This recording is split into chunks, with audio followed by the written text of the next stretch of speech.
તો સુરતના માંગરોળના નાના નરોલી ગામે શેરડીના ખેતરમાંથી બીમાર હાલતમાં દીપડો નજરે ચડ્યો। સ્થાનિકોએ વાંકલ વન વિભાગની ટીમને જાણ કરી સ્થળ પર દોડી ગયેલ વન વિભાગની ટીમે દીપડાનું રેસ્ક્યુ કર્યું। દીપડાને પશુ ચિકિત્સા કેન્દ્ર ખાતે લાવીને જરૂરી સારવાર કરાઈ।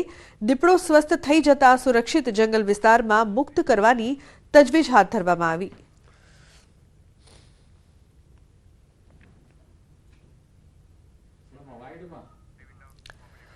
તો વન વિભાગે દીપડાનું રેસ્ક્યુ કરીને સારવાર કરી। 3 દ્રશ્યો અત્યારે સામે આવી રહ્યા છે। ભાવનગર, દાહોદ અને સુરતથી એક તરફ ભાવનગરના દ્રશ્યો સામે આવી રહ્યા છે જ્યાં દીપડાનો આતંક, તો બીજી તરફ દીપડો દેખાતા ફફડાટ જોવા મળી રહ્યો છે દાહોદમાં। તો સુરતમાં પણ દીપડો જોવા મળ્યો હતો। બીમાર પડેલ દીપડાને રેસ્ક્યુ કરવામાં આવ્યું અને સારવાર માટે ખસેડવામાં આવ્યા। તો ભાવનગર, દાહોદ અને સુરતથી દ્રશ્યો સામે આવી રહ્યા છે। દીપડાનો આતંક છે એક તરફ, દાહોદમાં પણ દીપડાને લઈને લોકોમાં ફફડાટ, તો સુરતમાં બીમાર દીપડાનું રેસ્ક્યુ કરવામાં આવ્યું। વન વિભાગે દીપડાનું રેસ્ક્યુ કરીને સારવાર કરી હતી। ભાવનગર, દાહોદ અને સુરતમાં વારંવાર દીપડો દેખાવાની ઘટના બાદ લોકોમાં પણ ભયનો માહોલ જોવા મળી રહ્યો છે। તો ખેતરની વાડમાં દીપડો બીમાર હાલતમાં દેખાયો હતો, જે બાદ વન વિભાગની ટીમ ત્યાં પહોંચી હતી અને દીપડાનું રેસ્ક્યુ કરીને તેને ખસેડવામાં આવ્યા હતા। અમદાવાદમાં ખ્યાતિકાંડમાં મોટા ખુલાસા થયા છે। નકલી આયુષ્માન કાર્ડ બનાવવાનું કૌભાંડ, ક્રાઇમ બ્રાન્ચ જેસીપી શરદ સિંઘલનું નિવેદન। આરોપીઓ આયુષ્માન જાતે કાર્ડ બનાવતા, 15 મિનિટમાં આરોપીઓ કાર્ડ તૈયાર કરી દેતા, દર્દીઓ પાસેથી 1500 થી 2000 રૂપિયા લેતા હતા।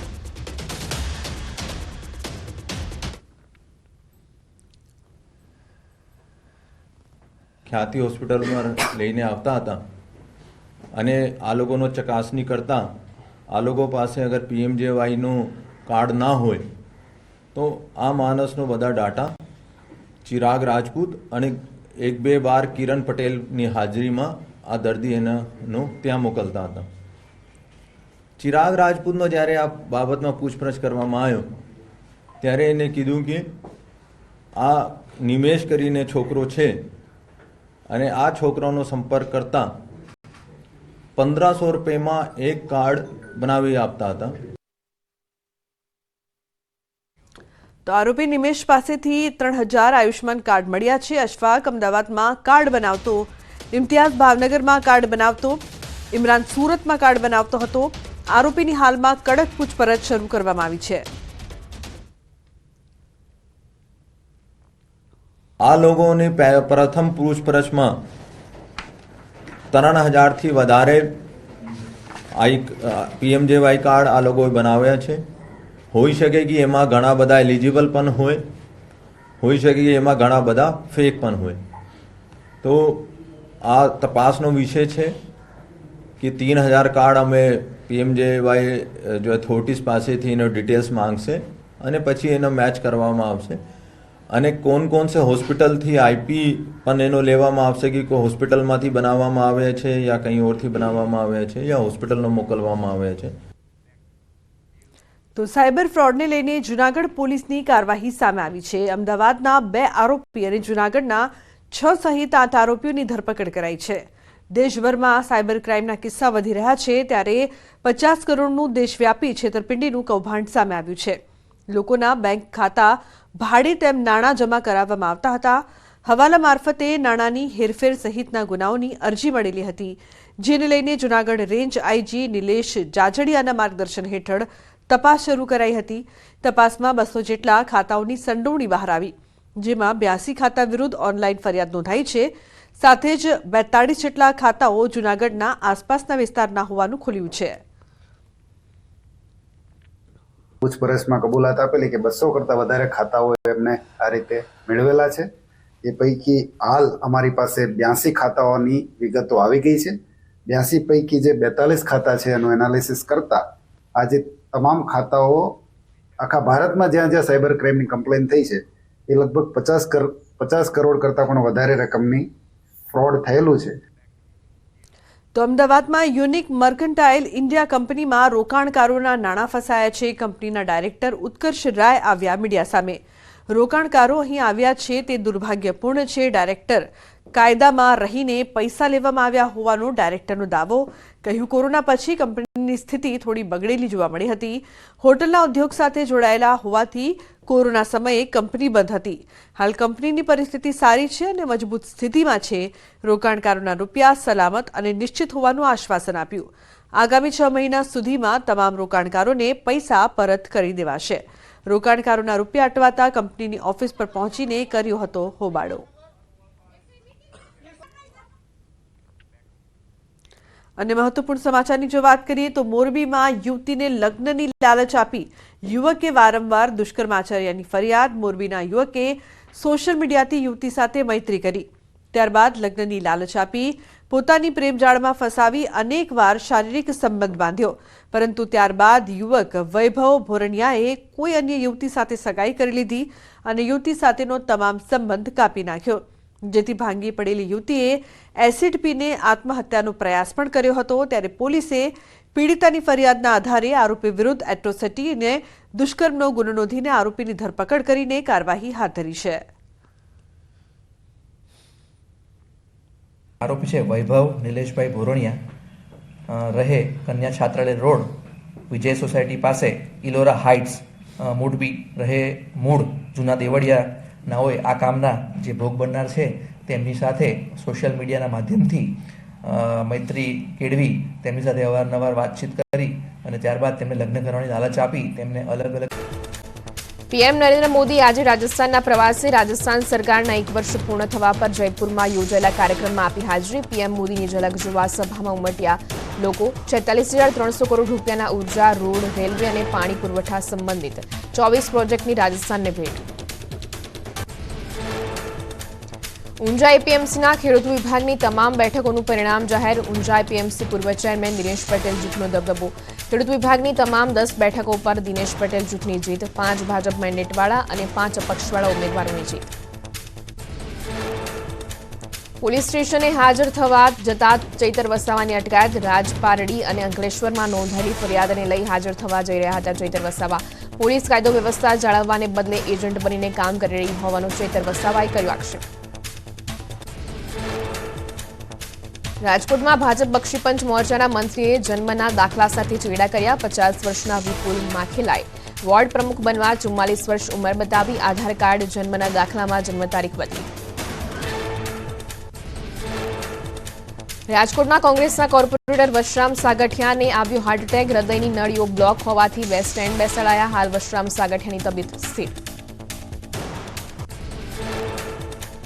જૂનાગઢમાં સસ્તા ભાવે મકાનની સ્કીમ આપી બિલ્ડરે કરી છેતરપિંડી. 20થી વધુ લોકો પાસેથી 2.43 કરોડની રકમ લઈ બંને ભાગીદાર ફરાર. પોલીસે અલગ અલગ ટીમ બનાવી આરોપીઓને પકડવા ચક્રો ગતિમાન કર્યા. અમદાવાદના ભુવાલડીમાં થયેલા હુમલા બાદ પોલીસ એક્શનમાં. જમીન કબજો લેવા બાબતે અસામાજિક તત્વોએ ધોકા તલવારો લઈને ગાડીઓમાં કરી હતી તોડફોડ. કાયદો અને વ્યવસ્થા જાળવી રાખવા પોલીસ સતર્ક. ટ્રાફિક નિયમ ભંગમાં ગુજરાતીઓ પહેલા નંબર. 1 વર્ષમાં અમદાવાદીઓને 100 કરોડ તો રાજકોટવાસીઓને 70 કરોડનો દંડ. ટ્રાફિક નિયમ ભંગ કરવામાં સુરત 3જા નંબરે અને વડોદરા 4થા નંબરે. બનાસકાંઠાના પાલનપુરમાં પોસ્ટ ઓફિસમાં લાગી લાઇન. કાતિલ ઠંડીમાં આધાર કાર્ડ માટે સવારથી લાઇનમાં ઉભા રહી લોકો થઈ રહ્યા છે પરેશાન. આધાર કાર્ડની બીજી કીટ મૂકવામાં આવે તેવી લોકોની માંગ. અમદાવાદના ખ્યાતિકાંડમાં વધુ એક ગુનો દાખલ. સરકારી અધિકારીઓની સંડોવણી પણ સામે આવી. પીએમજેવાય સાથે સંકળાયેલા અધિકારીઓ સામે તવાઈ. 6 લોકોની અટકાયત કરાઈ. ક્રાઇમ બ્રાન્ચે ગુનો દાખલ કરી કાર્યવાહી શરૂ કરી. ખ્યાતિકાંડમાં સરકારી અધિકારીઓની સંડોવણી અંગે ખુલાસો. પીએમજેવાયમાં પાત્રતા નથી ધરાવતા એ લોકોના કાર્ડ બનાવવામાં આવતા. કોઈ દસ્તાવેજ વગર પૈસા આપી કાર્ડ તૈયાર કરાવવાની ચાલતી હતી સ્કીમ. આ રેકેટમાં ખ્યાતિ હોસ્પિટલ પણ સામેલ હતી. દેશભરમાં કૌભાંડ થતું હોવાની આશંકા. જન્મદિવસ પર જાહેરમાં રોલા પાડવા ભાવનગરના યુવકને ભારે પડ્યા. રેમ્બો છરીથી કેક કાપતા યુવકનો વિડીયો થયો હતો વાયરલ. એસઓજીની ટીમે યુવકને ઝડપી પાડીને કાયદાનું ભાન કરાવ્યું. અમદાવાદમાં પ્રિન્સની પાઉંભાજીમાં પથ્થર નીકળ્યા બાદ કરાઈ કાર્યવાહી. એમસી ફૂડ વિભાગની ટીમે બોપલ સ્થિત પ્રિન્સ પાઉંભાજી રેસ્ટોરન્ટ સીલ કરી. પાઉંભાજીમાં પથ્થર નીકળતા ગ્રાહકે એએમસી વિભાગને કરી હતી ફરિયાદ. ગીર સોમનાથના લોઢવા ગામમાં સિંહ બાળ કૂવામાં ખાબક્યું. વન વિભાગે કૂવામાંથી સિંહ બાળનું રેસ્ક્યુ કર્યું. સામાન્ય ઈજાઓ થતા સિંહ બાળને સારવાર માટે અમરપુરા એનિમલ કેર સેન્ટર લઈ જવાયું. રાજ્યમાં દીપડાની દહેશત વધી. ભાવનગરના શિહોરમાં વધુ એક પશુનું કર્યું મારણ. દાહોદમાં પણ દીપડો દેખાયો તો માંગરોળમાં બીમાર દીપડાનું કરાયું રેસ્ક્યુ. અમેરિકામાં વધુ એકવાર અંધાધૂંધ ફાયરિંગમાં લોકોના મોત. વિનોસ્કિન્સની ખાનગી સ્કૂલમાં ગોળીબાર થતા 5 લોકોના મોત, અનેક લોકો ઘાયલ થયા. હુમલો કરનાર કિશોર સ્કૂલનો જ વિદ્યાર્થી હોવાનું સામે આવ્યું.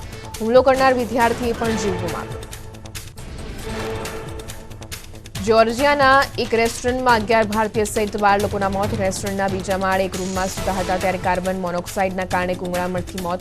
પોલીસે હાથ ધરી તપાસ.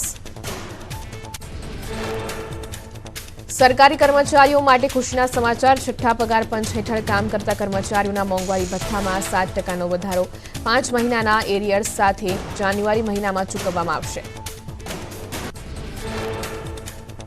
સુરતમાં એમએલએ અરવિંદ રાણાએ લખેલા પત્રનો મેયરે આપ્યો 20 પાનાનો જવાબ. 300 કરોડથી વધુના વિકાસ કામો કર્યાનું મેયરનું કહેવું. સેન્ટ્રલ ઝોનમાં સુવિધાના અભાવ અંગે એમએલએ લખ્યો હતો પત્ર. જૂનાગઢના સત્તાધારના મહંતના વિવાદમાં વિજય બાપુના સમર્થનમાં આવ્યા સંતો. વિજય બાપુને ખોટી રીતે બદનામ કરાઈ રહ્યા હોવાનું સંતોનું કહેવું. પૂર્વ એજી વણઝારાએ કહ્યું, વિવાદનો અંત ના આવે તો વિજય બાપુ બદનક્ષીનો દાવો કરી શકે. ગુજરાતમાં ગાજવીજ અને કરા સાથે વરસાદનું સંકટ. અંબાલાલ પટેલે કરી મોટી આગાહી. ઉત્તરાયણ આસપાસ પશ્ચિમી વિક્ષેપના લીધે વાતાવરણ પલટાશે. રાજ્યમાં ભારે પવનો સાથે કમોસમી વરસાદ અને કરા પડવાની સંભાવના. 30 જાન્યુઆરી સુધી થશે ડબલ ઋતુનો અહેસાસ. 26 જાન્યુઆરી બાદ રાજ્યમાં ફરી ઠંડી વધશે. ઉત્તર ગુજરાતના અમુક ભાગોનું તાપમાન 10 ડિગ્રીથી નીચે જવાની શક્યતા. મધ્ય ગુજરાત 15 ડિગ્રી અને દક્ષિણ ગુજરાતના વિસ્તારમાં 18 ડિગ્રીથી નીચે રહી શકે તાપમાન. રાજ્યમાં ગાત્રો થીજવતી ઠંડીનો અહેસાસ. 18 જિલ્લામાં તાપમાન 15 ડિગ્રીથી નીચે નોંધાયું. નલિયા 7.8 ડિગ્રી સાથે સૌથી ઠંડુગાર શહેર. ગુજરાતમાં ફૂલ ગુલાબી ઠંડીની મોસમ જામી. કાતિલ ઠંડીને લઈને હવામાન વિભાગની આગાહી. એક અઠવાડિયું સમગ્ર રાજ્યમાં રહેશે કાતિલ ઠંડીનો માહોલ. રાજકોટમાં જોવા મળશે કોલ્ડ વેવની અસર. ઠંડીને લઈને હવામાન વિભાગની આગાહી. સૌરાષ્ટ્રમાં ઠંડીનો ચમકારો યથાવત રહેશે. આગામી 5 દિવસમાં વાતાવરણમાં ફેરફાર થવાની શક્યતા. સતત છઠ્ઠા દિવસે ગુજરાતમાં કડકડતી ઠંડીનો પ્રકોપ રહ્યો. નલિયામાં 6.5 ડિગ્રી તાપમાન નોંધાયું. અંબાજી મંદિર ખાતે 8.9, ખંભાતમાં 9.5, રાજકોટમાં 10.8 ડિગ્રી તાપમાન, અમદાવાદમાં 11.8 અને ડીસામાં 11 ડિગ્રી તાપમાન નોંધાયું. કડકડતી ઠંડીમાં રાજકોટવાસીઓ ઠૂંઠવાયા. 10 વર્ષમાં પ્રથમ વખત રાજકોટવાસીઓએ શીતલહેર અનુભવી. સિઝનની સૌથી વધુ ઠંડી નલિયા બાદ રાજકોટમાં નોંધાઈ. તમિલનાડુના 4 જિલ્લામાં ભારેથી અતિ ભારે વરસાદની આગાહી. કુડલોર, મયલાદુથુરાઈ, નાગાપટ્ટમ અને તિરુવરુરમાં 20 ડિસેમ્બર સુધી ગાજવીજ સાથે વરસાદની શક્યતા. માછીમારો માટે પણ ચેતવણી જાહેર કરાઈ. તમિલનાડુમાં ભર શિયાળે મેઘાએ એન્ટ્રી કરતા વધી સમસ્યા. ભારે વરસાદ બાદ ખેતરોમાં ભરાયા વરસાદી પાણી. ખેતરમાં પાણી ભરાતા કેળા અને ડાંગરના પાકમાં નુકસાન. દક્ષિણ થાઇલેન્ડમાં આકાશી આફત. ભારે વરસાદ બાદ પૂરની સ્થિતિ સર્જાઈ. અનેક વિસ્તારોમાં પૂરના ધસમસતા પાણી ભરાઈ જતા જળબંબાકારની સ્થિતિ સર્જાઈ. દક્ષિણ થાઇલેન્ડમાં જળપ્રલય. અનેક વિસ્તારોમાં ભરાયા વરસાદી પાણી. રસ્તા, ઘર, વાહનો પાણીમાં તરબોળ. જળબંબાકારની સ્થિતિ સર્જાતા વાહન વ્યવહાર ઠપ થયો. કુદરતના પ્રકોપ સામે સ્થાનિકો લાચાર. હિમાચલ પ્રદેશના કુલ્લુ મનાલીમાં પર્યટકોનો ધસારો. હિમવર્ષા વચ્ચે સ્વર્ગની મજા માણવા સૈથન ગામમાં પહોંચી રહ્યા છે પ્રવાસીઓ. મનાલીની ઇગ્લુ વેલી તરીકે પ્રસિદ્ધ છે સૈથન ગામ. હિમવર્ષા વચ્ચે લોકો ઇગ્લુમાં રહેવાનો લઈ રહ્યા છે અનુભવ. જમ્મુ કાશ્મીરના શ્રીનગરમાં ગગડ્યો ઠંડીનો પારો. કાશ્મીર ઘાટીમાં માઇનસમાં નોંધાયું તાપમાન. વૃક્ષો અને મેદાનોમાં ઝાકળની કળો પણ બરફ બની. શીતલહેરમાં લોકો ઠૂંઠવાયા. હિમાચલ પ્રદેશના શિમલામાં પ્રવાસીઓએ આઈસ સ્કેટિંગની માણી મજા. બરફવર્ષા બાદ ખુલ્લા મેદાનમાં પ્રવાસીઓ આઈસ સ્કેટિંગ કરવા ઉમટ્યા. બાળકો, યુવાનો અને વૃદ્ધોએ આઈસ સ્કેટિંગની મજા માણી. સ્કેટિંગનો નજારો ડ્રોન કેમેરામાં. રાજસ્થાનના ચૂરુમાં કડકડતી ઠંડીનો કહેર 1.5 ડિગ્રી તાપમાન નોંધાતા ખેતરોના પાક પર બરફની ચાદર જોવા મળી તો ઝાકળના ટીપા પણ બરફમાં ફેરવાયા હોય તેવા દ્રશ્યો જોવા મળ્યા. ભારે ઠંડીથી લોકો ઠૂંઠવાયા. દેશની રાજધાની દિલ્હીમાં શીતલહેર, હાડતી જતી ઠંડીમાં ઠૂંઠવાયા લોકો. ઠંડી વચ્ચે ધુમ્મસનું સામ્રાજ્ય. વિઝિબિલિટી ઓછી થતા વાહન ચાલકો થયા પરેશાન. દિલ્હી અને એનસીઆરમાં ફરી વધુ પ્રદૂષણ. એક્યુઆઈ લેવલ 400 અંકને પાર. ગ્રેપ 4ના નિયમો લાગુ. કાતિલ ઠંડીના કારણે શાળાઓના સમયમાં પણ ફેરફાર કરાયો. પ્રાથમિક શાળાઓમાં અભ્યાસ હાઇબ્રિડ મોડમાં કરવામાં આવશે. ઉત્તર પ્રદેશના સંભલમાં કાતિલ ઠંડી. શહેરમાં ઠંડીનો પારો ગગડતા લોકો ઠૂંઠવાયા. શીતલહેર વચ્ચે પણ પોલીસ જવાનો પેટ્રોલિંગ કરતા દેખાયા. ભારે ઠંડી વચ્ચે ગાઢ ધુમ્મસ છવાતા વધી સમસ્યા. ઠંડીએ બતાવ્યું આક્રમક સ્વરૂપ. પંજાબ, હરિયાણાથી લઈને ઓડિશા સુધી હાડતી જતી ઠંડીનો કહેર. ઓડિશાના મયુરભંજ જિલ્લાના રામતીર્થમાં લઘુત્તમ તાપમાન -10 ડિગ્રી નોંધાયું. ઉત્તર પશ્ચિમ ભારતમાં 5 દિવસ અને મધ્ય ભારતમાં 3 દિવસ કાતિલ ઠંડીની આગાહી. માઉન્ટ આબુમાં ઠંડીનો કહેર. તાપમાન ફરી 2 ડિગ્રી ગગડતા લોકો ઠૂંઠવાયા. અરવલ્લીના સર્વોચ્ચ ગુરુ શિખરમાં ઠંડા પવનો ફૂંકાયા. મેદાની વિસ્તારોમાં બરફની ચાદર છવાઈ. ઠંડીની મજા માણવા આબુમાં પ્રવાસીઓ ઉમટી પડ્યા. જમ્મુ કાશ્મીરના કોલ્ડ વેવની અસર. ડલ લેક પર ધુમ્મસ ભર્યું વાતાવરણ જોવા મળ્યું તો યાયાવર પક્ષીઓનો પણ ડલ લેકમાં જમાવડો જોવા મળ્યો. સતત ગગડી રહેલા તાપમાનના લીધે જનજીવન અસર થઈ.